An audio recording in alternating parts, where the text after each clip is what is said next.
હવે આપણે આ વિડીયોમાં 11મા ચેપ્ટરની શરૂઆત કરીએ કે આલ્કોહોલ, ફિનોલ અને ઇથર. તો પહેલા આપણે આ ત્રણે ત્રણ શબ્દ સમજવા માટે પ્રયત્ન કરીએ. તો 1 નંબર લખીએ આલ્કોહોલ. હવે આ આલ્કોહોલ આપણને કેવા સંયોજનોમાંથી મળે, એ કયા પ્રકારના હોય, તો એનું વર્ગીકરણ જે છે એ આપણે આ ચેપ્ટરમાં જોવાના છીએ. તો શરૂઆતમાં આપણે જોઈએ તો કે આ આલ્કોહોલ આપણને ક્યાંથી મળી શકે. તો એના પ્રાપ્તિ સ્થાન જે છે મોટાભાગે કાર્બોહાઈડ્રેટ જે છે એ આપણને આલ્કોહોલનું એક સૌથી વધારે પ્રમાણમાં મળતું સંયોજન છે. બરાબર. તો એ કઈ રીતે બને, તો કે જે હાઇડ્રોકાર્બન છે એમાં રહેલા હાઇડ્રોજનનું વિસ્થાપન જો આપણે OH સમૂહ વડે કરીએ તો બનતા સંયોજનને આલ્કોહોલ તરીકે ઓળખવામાં આવે છે. કઈ રીતે એ જોઈએ. તો શરૂઆતમાં આપણે ઉદાહરણ લઈએ. એક આલ્કેન આપણા ઉપર છે કે CH4 એટલે મિથેન. હવે આને આપણે લખવું હોય તો આ પ્રમાણે લખી શકીએ CH3 અને H. બરાબર. હવે જોજો આ હાઇડ્રોકાર્બન માં રહેલા હાઇડ્રોજનનું વિસ્થાપન જો આપણે OH સમૂહ એટલે કે હાઇડ્રોક્સિલ ક્રિયાશીલ સમૂહ વડે કરીએ તો આ પ્રમાણે આપણને સંયોજન મળશે. અને આ સંયોજન જે છે એક કાર્બન, એને આપણે શું લખી શકીએ, મિથેનોલ. આ પ્રમાણે બનતા સંયોજનને આલ્કોહોલ તરીકે ઓળખવામાં આવે. હવે આપણે હજુ એક કાર્બન એડ કરીએ તો બે કાર્બન, આ સાઈડ એક હાઇડ્રોજન, આ સાઈડ CH3, બે બંધ તો બે હાઇડ્રોજન એ CH2. બરાબર. તો આ આપણા માટે થઈ જશે ઇથેન. હવે એમાં રહેલા હાઇડ્રોજનનું વિસ્થાપન જો આપણે હાઇડ્રોક્સિલ સમૂહ વડે કરીએ તો બનતું સંયોજન આ પ્રમાણે હશે CH3 CH2OH એટલે કે ઇથેનોલ. આ પ્રમાણે આપણને મિથેનોલ, ઇથેનોલ, પ્રોપેનોલ, બ્યુટેનોલ એ પ્રમાણે સંયોજનો મળે છે. હવે જોજો કે જે આ ભાગ છે એને આપણે 11મા ધોરણમાં R વડે દર્શાવેલું આલ્કાઇલ સમૂહ. કે આલ્કાઇલ સમૂહમાં રહેલા હાઇડ્રોજનનું વિસ્થાપન જો આપણે OH સમૂહ એટલે કે હાઇડ્રોક્સિલ સમૂહ વડે કરીએ તો બનતું સંયોજન કંઈક આ પ્રમાણે હશે. અને આ સંયોજન એ આલ્કોહોલ તરીકે ઓળખાય છે. બરાબર. હવે આપણે આ R માટે પણ જોયો હતો કે શૃંખલા ધરાવતા સંયોજનો. તો કે શૃંખલા ધરાવતા સંયોજનો માટે આપણે શબ્દ લખેલો હતો તો કે એલિફેટિક. તો આ આપણા માટે એલિફેટિક હાઇડ્રોકાર્બન થશે. Aliphatic hydrocarbon. તો હવે આપણે આ જે પણ જોયું એને વાક્ય સ્વરૂપમાં લખવું હોય તો આ પ્રમાણે લખી શકીએ કે એલિફેટિક હાઇડ્રોકાર્બનમાં રહેલા હાઇડ્રોજનનું વિસ્થાપન OH સમૂહ વડે કરવામાં આવે તો બનતા સંયોજનને આલ્કોહોલ તરીકે ઓળખવામાં આવે છે. તો હવે વાક્ય લખીએ. એલિફેટિક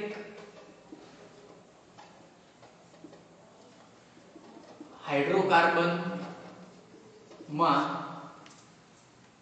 હાઇડ્રોજન પરમાણુનું વિસ્થાપન, હાઇડ્રોજન પરમાણુનું વિસ્થાપન હાઇડ્રોક્સિલ સમૂહ કે OH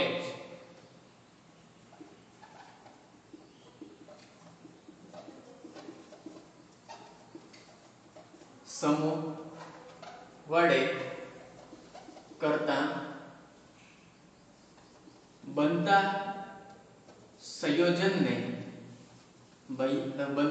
સંયોજનને આલ્કોહોલ તરીકે ઓળખવામાં આવે છે.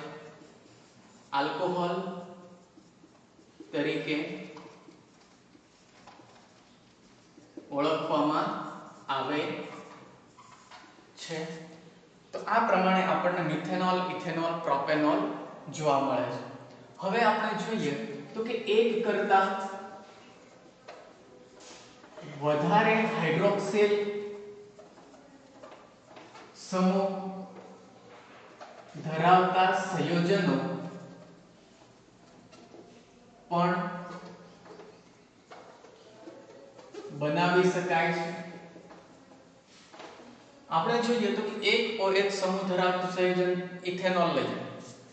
બરાબર, કે જેમાં બે કાર્બનમાંથી એક કાર્બન પર OH સમૂહ અને બીજા ઉપર આપણે આ પ્રમાણે CH3 CH2 લખી શકીએ.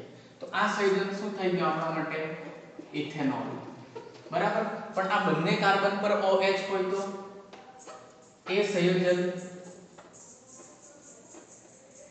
CH2 CH2 ethylene glycol. Ethylene glycol એનું સામાન્ય નામ છે અને IUPAC નામ જે છે આપણે જોઈએ એ પ્રમાણે કાર્બન કેટલા? તો કે 2 હોય તો આપણે શું લખી શકીએ? ઇથેન. બરાબર, એમાં 1 અને 2 નંબર ઉપર OH સમૂહ તો કે 1,2 ડાયોલ. 1,2 ડાયોલ એનું IUPAC નામ થશે. હવે આપણે જોઈએ 1 કરતા વધારે OH સમૂહ 2 થઈ ગયા. હવે 3 OH સમૂહ ધરાવતું સંયોજન છે તો કે એ ગ્લિસરોલ છે.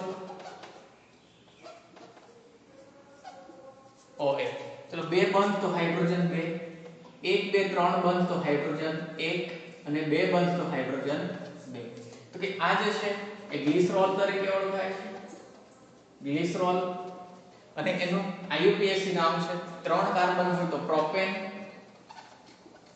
હવે એમાં આપણે જોઈએ 1 2 અને 3 નંબરના કાર્બન પર OH સમૂહ તો કે 1 2 3 ટ્રાયોલ એનું IUPAC નામ છે. તો આ પ્રમાણે આપણને એક કરતા વધારે OH સમૂહ ધરાવતા સંયોજનો પણ મળે છે. હવે આપણે બીજો શબ્દ સમજીએ, ફિનોલ. તો એ ફિનોલમાં એલિફેટિક શબ્દની જગ્યાએ એરોમેટિક એટલે કે બેન્ઝીન ચક્ર ધરાવતા સંયોજનો માં રહેલા હાઇડ્રોજનનું વિસ્થાપન જો આપણે OH સમૂહ વડે કરીએ તો બનતા સંયોજનો એ ફિનોલ તરીકે ઓળખાય. તો હવે એની વાત કરીએ. 2 નંબર લખીએ ફિનોલ. કે ફિનોલ માટે આપણા ઉપર એક સિમ્પલ ઉદાહરણ છે બેન્ઝીન. બેન્ઝીનનું બંધારણ જોઈએ તો C6H6. બરાબર છે. હવે ચક્રીય સંયોજન છે એને આપણે આ પ્રમાણે દર્શાવી શકીએ. બધા કાર્બન પર એક હાઇડ્રોજન છે, એમાંથી આ એક હાઇડ્રોજનને લઈએ તો હવે આ બેન્ઝીન ચક્ર ધરાવતા સંયોજનમાં હાઇડ્રોજનનું વિસ્થાપન જો આપણે OH સમૂહ વડે કરીએ તો બનતા સંયોજનને ફિનોલ તરીકે ઓળખવામાં આવે છે. ને આ ભાગમાં આપણે શું લખી શકીએ? OH. બરાબર. તો હવે આ પ્રમાણે જે બેન્ઝીન ચક્ર ધરાવતા સંયોજનો છે એના માટે આપણે કયો શબ્દ લખેલો? તો કે એરોમેટિક. તો આ એરોમેટિક હાઇડ્રોકાર્બન થવાનું. કે એરોમેટિક હાઇડ્રોકાર્બનમાં હાઇડ્રોજનનું વિસ્થાપન OH સમૂહ વડે કરવામાં આવે તો બનતા સંયોજનને શું કહેવાય? કે ફિનોલ. બરાબર. હવે વાક્ય લખીએ. એરોમેટિક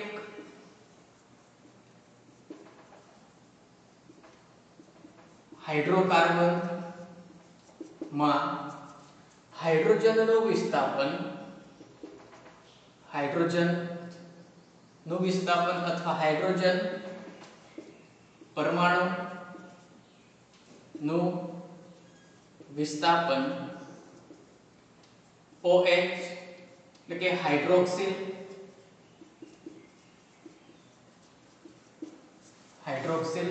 સમૂહ વડે કરવામાં આવે ત્યારે બનતા સંયોજનને ફિનોલ તરીકે ઓળખવામાં આવે છે. ફિનોલ તરીકે ઓળખવામાં આવે છે. આ પ્રમાણે આપણે વાક્ય લખી શકીએ છીએ. તો અહીંયા પણ ફિનોલમાં આપણે જોઈએ તો કે એક કરતા વધારે OH સમૂહ ધરાવતા સંયોજનો શક્ય છે કે જેમાં આપણે બેન્ઝીન 1,2 ડાયોલ, બેન્ઝીન 1,3 ડાયોલ અને બેન્ઝીન 1,4 ડાયોલ લખી શકીએ છીએ. હવે એના પછી આપણે ત્રીજો શબ્દ સમજીએ કે 3 નંબર ઈથર. કે ઈથર જે છે એનું સામાન્ય સૂત્ર આ પ્રમાણે છે. O આ છે R1 R2 અથવા R1 O AR અથવા એને AR O AR વડે દર્શાવી શકાય છે. હવે જોઈએ AR એટલે બેન્ઝીન ચક્ર થશે, ફિનાઇલ. R એટલે એલિફેટિક માટે આપણે જોઈએ કે શૃંખલા થવાની. તો આ જે ઇથર જે છે એ આપણે આલ્કેન કે એલિફેટિક અને એરોમેટિક હાઇડ્રોકાર્બન માંથી બનાવી શકીએ. તો એમાં તમારે 1 નંબર લખવાનો કે જેમાં એલિફેટિક અથવા એરોમેટિક હાઇડ્રોકાર્બનમાં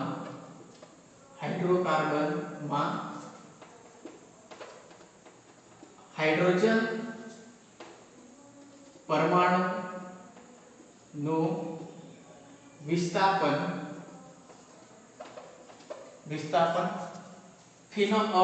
પેલા આલ્કોક્સિલ લઈએ O R. આ ક્રિયાશીલ સમૂહ શું થાય તો કે આલ્કોક્સિલ અથવા ફિનોક્સિલ OAR કે આ ક્રિયાશીલ સમૂહ આપણા માટે થશે ફિનોક્સિલ.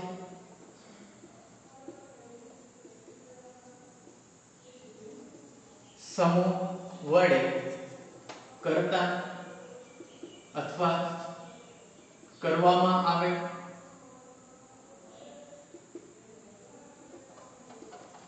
ત્યારે બનતા સંયોજનો અથવા સંયોજન ને ઇથર તરીકે ઓળખવામાં આવે છે. હવે આપણે ઉદાહરણથી જોઈએ તો કે આ ફિનોક્સિલ અને આલ્કોક્સિલ થી આપણને કેવા ઇથર મળી શકે છે. તો પહેલું સ્ટેપ આપણે જોઈએ તો કે એલિફેટિક માં આપણે જોઈએ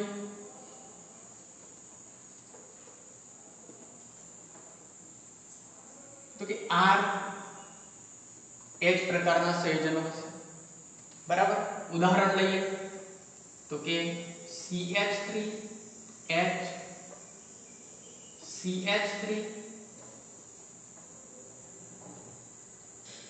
CH2H એટલે આ ઇથેન જે છે એને આપણે આ પ્રમાણે દર્શાવેલું છે કે વ્યાખ્યા સમજવામાં સરળતા પડે એના કારણે. તો કે એને લખવું હોય તો આપણે આ પ્રમાણે લખી શકીએ CH3 CH3. બરાબર છે. તો પહેલા આપણે એલિફેટિક નું પૂરું કરીએ તો કે એલિફેટિક હાઇડ્રોકાર્બનમાં હાઇડ્રોજન પરમાણુનું વિસ્થાપન. તો કે આ હાઇડ્રોજન પરમાણુનું વિસ્થાપન હવે આપણે O R વડે કરીએ તો સંયોજન આપણને આ પ્રમાણે મળશે O R. R છે તો આને 1 અને 2 આપીના. તો હવે આપણને સંયોજન R1 O અને R2 હાઇડ્રોજન દૂર થઈ એની જગ્યાએ OR2 વિસ્થાપિત થશે. હવે એવી જ રીતે આપણે આ ભાગમાં લખવું હોય તો R ની જગ્યાએ આપણે એક કાર્બન લઈએ તો CH3 થશે. તો કે આ ભાગમાં OCH3 આપણે લખીએ હાઇડ્રોજનનું વિસ્થાપન OCH3 વડે. તો કે આ પ્રમાણે બનતું સંયોજન કે આપણા માટે શું બનશે તો કે ઇથર. હવે આ પ્રમાણે જોઈએ તો કે આલ્કોક્સિલની જગ્યાએ ફિનોક્સિલ પણ હોઈ શકે. તો હવે આપણે O AR ની જગ્યાએ હવે લખવું હોય તો કે આપણે ફિનાઇલ લખી શકીએ ફિનોક્સિલ. તો કે ફિનોક્સિલ હવે આ હાઇડ્રોજનની જગ્યાએ આપણે લખીએ તો સંયોજન આ પ્રમાણે મળશે CH3 CH2 O અને એના પછી બેન્ઝીન ચક્ર. તો આ સંયોજન આપણા માટે શું બની જવાનું ઇથર. બરાબર. તો આ પ્રમાણે આપણે એલિફેટિક હાઇડ્રોકાર્બનમાં આલ્કોક્સિલ અને ફિનોક્સિલ નો ઉપયોગ કરીને ઇથર બનાવી શકીએ છીએ. હવે આપણે જોઈએ એરોમેટિક. તો કે એરોમેટિક હાઇડ્રોકાર્બન જે છે એમાં આપણે જોઈએ તો કે બેન્ઝીન ચક્ર માં રહેલા હાઇડ્રોજનનું વિસ્થાપન. હવે આપણે પેલા O R વડે કરીએ તો આને આપણે આ પ્રમાણે દર્શાવી શકીએ છીએ, આ સાઈડ R અને આનું ટૂંકું રૂપ એટલે કયું તો કે AR, O અને R આ પ્રમાણે જે સંયોજન બને એને શું કહેવાય તો કે ઈથર. આ બધા સંયોજન આપણા માટે શું બનશે ઈથર. હવે એમાં આપણે જોઈએ કે બેન્ઝીન ચક્ર એટલે કે એરોમેટિક હાઇડ્રોકાર્બનમાં રહેલા હાઇડ્રોજનનું વિસ્થાપન હવે આપણે ફિનોક્સી ક્રિયાશીલ સમૂહ વડે કરીએ તો સંયોજન આપણને આ પ્રમાણે મળશે, O અને આ સાઈડ બેન્ઝીન. તો આ સંયોજન જે છે એ ઈથર તરીકે ઓળખવામાં આવે છે. બરાબર. હવે જે બીજી પદ્ધતિ છે એ તો કે આપણે આલ્કોહોલ અને ફિનોલ માંથી પણ ઈથર બનાવી શકીએ છીએ. તો તમારે 2 નંબર લખવાનો છે એમાં રોમન આંકડામાં. તો ફિનોલ અને આલ્કોહોલ માંથી ઈથર કઈ રીતે બનાવવામાં આવે તો એ જોઈએ. 2 નંબર કે આલ્કોહોલ અથવા ફિનોલમાં રહેલા હાઇડ્રોજન પરમાણુ નું વિસ્થાપન આલ્કાઇલ. આ ક્રિયાશીલ સમૂહ શું થાય તો કે આલ્કાઇલ અથવા આપણે AR લખીએ તો આ ક્રિયાશીલ સમૂહ કયો થવાનો તો કે ફિનાઇલ. ફિનાઇલ સમૂહ વડે કરવામાં આવે ત્યારે બનતા સંયોજનને ઈથર તરીકે ઓળખવામાં આવે છે. ઈથર તરીકે ઓળખવામાં આવે છે. હવે આપણે ઉદાહરણથી સમજીએ તો આપણા ઉપર સંયોજન છે આલ્કોહોલ. પહેલું ઉદાહરણ આલ્કોહોલ. તો એને આપણે દર્શાવવું હોય તો ROH વડે દર્શાવીએ. હવે એ આલ્કોહોલમાં રહેલા હાઇડ્રોજન પરમાણુનું વિસ્થાપન આપણે આલ્કાઇલ સમૂહ વડે કરીએ તો સંયોજન શું બનવાનું RO અને R અને આ આપણે જોઈએ તો ઈથર તરીકે ઓળખી શકાય છે. બરાબર. હવે RR સરખા છે તો આને 1 અને 2 નામ આપીએ કે આ 1 અને 2 થઈ ગયું. બરાબર. બીજું સ્ટેપ તો કે આ હાઇડ્રોજનનું વિસ્થાપન જો આપણે ફિનાઇલ સમૂહ વડે કરીએ તો કે AR અથવા આની જગ્યાએ તમે C6H5 પણ લખી શકો. બેન્ઝીન માં એક હાઇડ્રોજનનું વિસ્થાપન એક મિનિટ બેન્ઝીન માં એક હાઇડ્રોજન દૂર થઈ આપણને ફિનાઇલ સમૂહ આપે છે. તો હવે આને લખવું હોય તો કે R1O અને આ C6H5 ને આપણે આ પ્રમાણે દર્શાવી શકીએ. બરાબર. અથવા એને દર્શાવવું હોય તો R1O અને AR. બરાબર. તો આ સંયોજન શું બને ઈથર. બરાબર. હવે એવી જ રીતે ફિનોલ જે કે ફિનોલ માંથી પણ આપણે ઈથર બનાવી શકીએ. ફિનોલ. બરાબર. તો હવે એ ફિનોલ માં આપણે જોઈએ તો આ પ્રમાણે આપણને સંયોજન મળશે તો કે O અને H. કે ફિનોલ માં રહેલા હાઇડ્રોજન પરમાણુનું વિસ્થાપન હવે આપણે કોઈ એક આલ્કાઇલ સમૂહ વડે કરીએ તો આ હાઇડ્રોજનની જગ્યાએ R આવે તો સંયોજન આપણને આ પ્રમાણે મળશે O અને R પ્રમાણે. અને જો આ ફિનોલ જે છે નું વિસ્થાપન આપણે AR વડે કરીએ ફિનાઇલ સમૂહ તો આપણને સંયોજન આ પ્રમાણે મળશે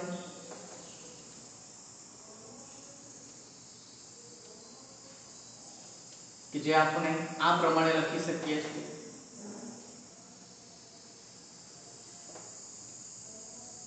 અને આ સંયોજન જે છે એ ઈથર તરીકે ઓળખાય છે. તો આ પ્રમાણે આ ત્રણ શબ્દ જે છે એ આવે. હવે પછીના વિડીયોમાં આપણે આલ્કોહોલ, ફિનોલ અને ઇથરના વર્ગીકરણ વિશે જોઈશું.